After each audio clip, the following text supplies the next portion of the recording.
go to the phones. Now, here's some unfinished business. Tyler went in on Dan in Denver, saying, where you at, Dan? Where you been, Dan? You were on hold the entire Smackoff, Dan. We have not seen or heard from you since. What do you know? Look who's here.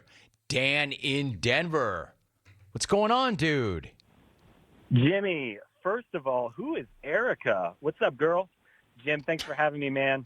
This isn't an RSVP call, by the way, mostly because I never know if I'm invited. Jimmy, you're right. Tyler is getting a bunch of hype right before the main event.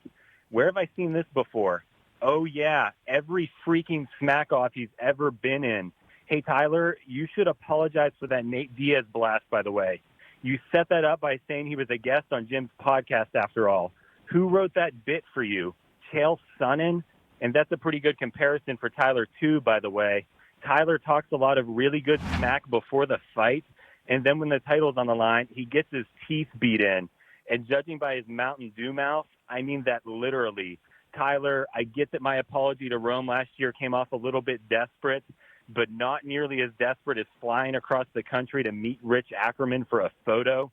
Jimmy, I'm going to award Tyler and Dr. Dave having the same amount of top 10 finishes in the event. Out. Dan, because you ended that call so quickly, there was something I wanted to say to you. You're in. You're still in. You're in the field. You're invited.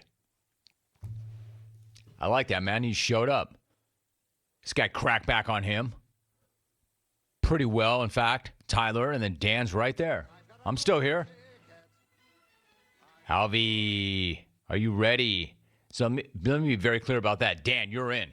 You have an invite. Does not guarantee, as you know better than anybody, does not guarantee you'll get on the air. However, you are still invited. You're still a part of these proceedings. Alvy, roll that week that was.